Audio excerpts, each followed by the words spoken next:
Hello, in this video I will show you how to perform hard reset through recovery mode on OnePlus Pad 2 Pro.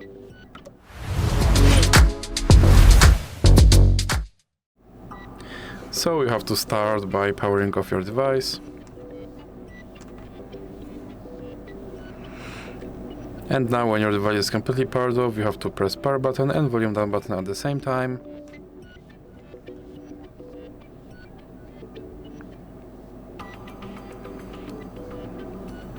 And you can let go of power button when you see your logo on your screen.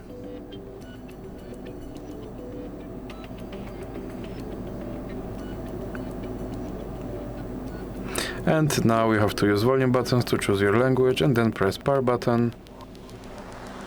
And then go to format data with power button. And now you have to enter your verification code. And then click format. Then click OK, and now we have to wait.